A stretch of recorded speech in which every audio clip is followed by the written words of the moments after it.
sounding? I think I got it plugged in, and it's Yeah, you're good. It's good. Yeah, I just started recording, so cool. we good. Hopefully. Oh, you started recording? Yeah, I just started recording now, so heads up. Oh, no worries. I'm gonna get out of Valorant. I was about to play a little game of Valorant. So, dude, fucking toxic fandom. You're telling me that the Snyder Bros didn't want even. What did the Snyder Bros not want, or what did they want? I mean, clearly me of the, you could call me the anti-snoz, whatever. What is this? Anti-snize? You know, there's the Snyders, and then there's the anti-snize. And I, you know, I'm out there in my all black suits, you know, with my face covered up and my voice modulator. Oh my God. That's right. It did kind of go that deep. I mean, I'm not gonna lie. I just read the headlines when this was all going on, like last year, about the whole Snyder Cut thing. So I never really dove too deep into it because, you know, it's the first time hearing about it. Because I have like real problems. Yeah. Whoa, dude! These are real fucking problems.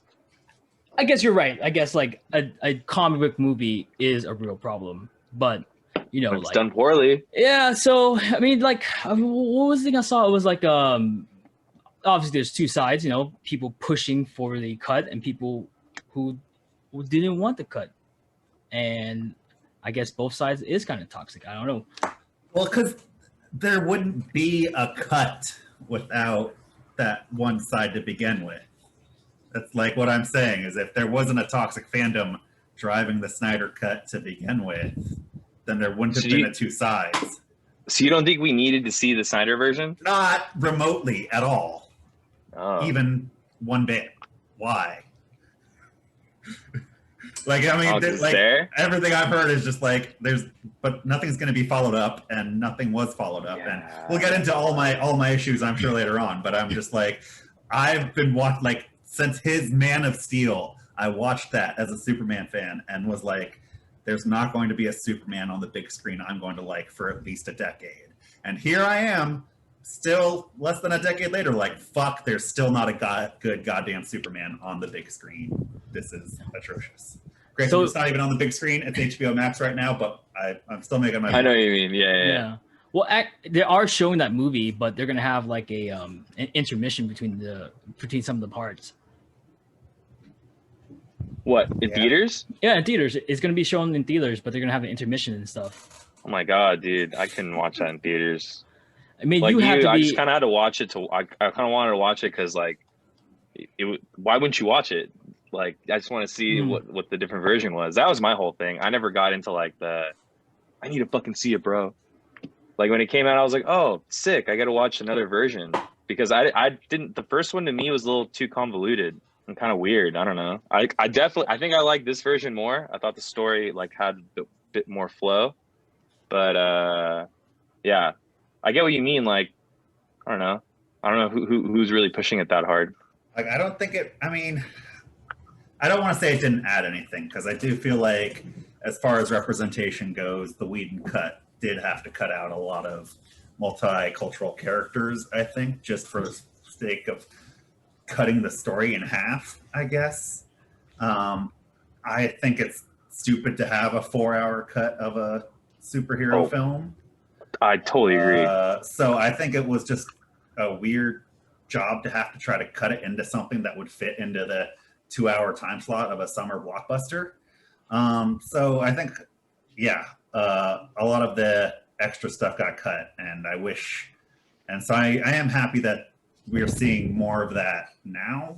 But as far as anything that's actually going to have repercussions within the DC cinematic universe, there's nothing that was really come from this. And that's, I think, what's really bumming me out the most as someone that's been promised this thing for, you know, years and years and years and years, and then just constantly being like, no, it's not really going to happen, but then it is, but it's not, but then it is, but it's bad. And that's my feelings.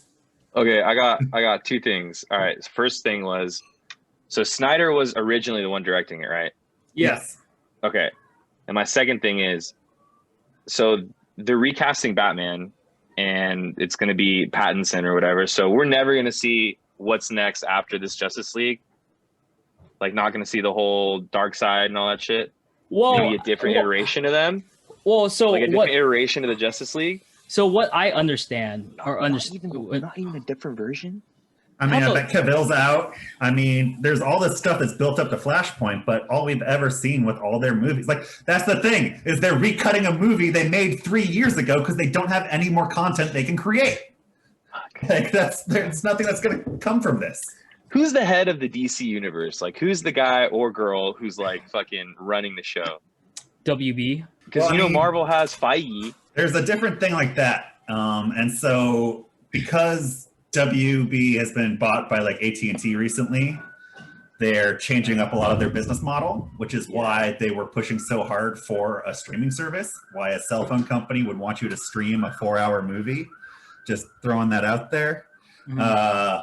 So that's kind of one thing, at least kind of why they're pushing to it. But pretty recently, within the last year or so, the executives did basically clean house from all the old fuddy-duddies who kind of didn't make so many good decisions and replaced them more with people who are more in line with the HBO brand, more in line with online streaming content, more pushing for the future and more towards that kind of stuff than more of the traditional brand channels that they had been used to. So maybe we'll be seeing some more stuff. They've been getting some more success for DC, just kind of changing things up, having this kind of floating timeline where the Joker doesn't really fit in with Harley Quinn, but doesn't really fit in with the Justice League. So maybe that can work for them. But I'm tired of being promised continuity and then not getting that continuity. Well, I mean, they kind of introduced the multiverse, right? Like with the Flash TV show, or was it the Heroes of Tomorrow, right? That's all 100% different things. That's all in the Arrowverse because WB didn't want to give up the rights to do a Batman TV show. So clearly they have to give all the stuff to Green Lantern. Or not Green Lantern, Green Arrow. So then Green Arrow makes his own stuff in this Batman kind of way because they're too afraid to actually make a Batman TV show. And then you get Gotham where it's no Batman, where there's everything but Batman. And so the Arrowverse spawns off It was young Batman. It was young Batman. It was with Benjamin. It was like Bruce Wayne. It was like an 8-year-old Bruce. Like he just watched his parents die, and he's like, "Well, I guess I need to reflect on this for 12 seasons before I do something." I don't know. 12 seasons? No, I'm joking. I'm joking. It was 6 or 7 seasons. It had Benjamin McKenzie, guy from the OC. You leave him alone. He did a good job. I liked it. Oh, dude, here we go. I was just telling my friend, like, I would have been so much more interested in like. Benjamin McKenzie, he could be in it. He could be in it. You get 20-year-old Bruce Wayne, right? He's back. He's just learned martial arts. You get year 1 Batman. He's a young buck. He's maybe fresh out of college. He wants to get on the crime fighting. He doesn't yet have the Bat moniker. It's kind of like a Smallville thing. There's no quite Bat thing, but maybe he's still contending with villains. Maybe he's still a Bat. He's still a ninja fighting crime. I don't know, but like Batman without Batman is the least interesting thing I can think of. Well, it's tough sell. Like later on in the season, they kind of like made it where he was kind of like Batman, but they couldn't do it right because of the whole trademark thing, or they didn't want to blend the universe because the Arrowverse is as well. But in the Arrowverse, the Flash had a scene where he sees the movie version of the Flash, and that was in the TV show during the TV version of Infinite Crisis, right? Yeah, they gotta do something to keep your attention though. Yeah, like why don't we just flash the movie guy? But no, so like he was in that, so he was in the Arrowverse, right? And it was crazy because they had like when they showed both the different the universes, they had like a different ratio or aspect. What the fuck is it called? I cut video. I should know what the fuck it's called.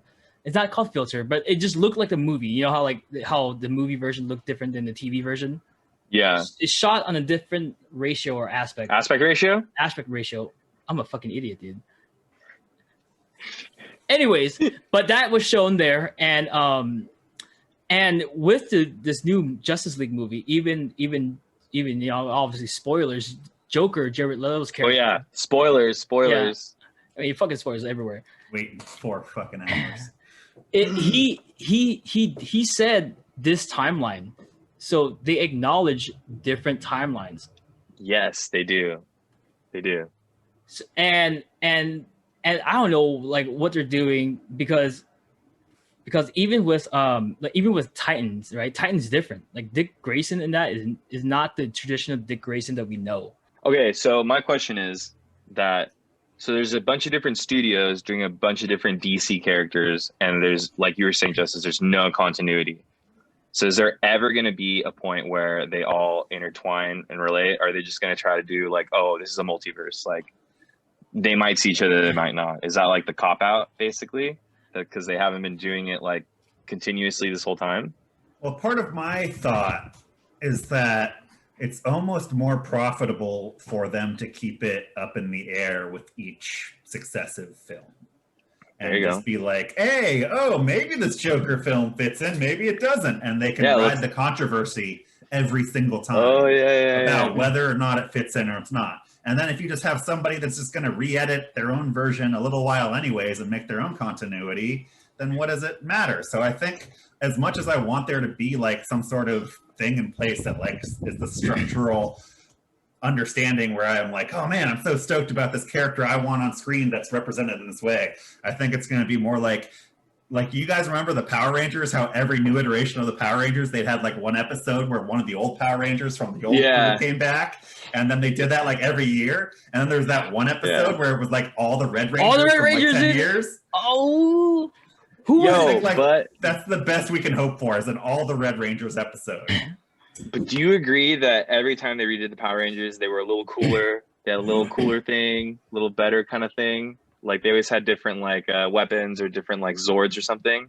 Didn't they do that? Every when iteration, they Yeah. thought about it. It was cool that they had like whether you were vehicles or dinosaurs or Yeah. like, So space do you, guys. well, what I hope is that like, man, I just don't want to get like 4 shitty Batmans in a row because they keep trying to like reiterate Batman or any of the other characters. I get pretty frustrated about that. So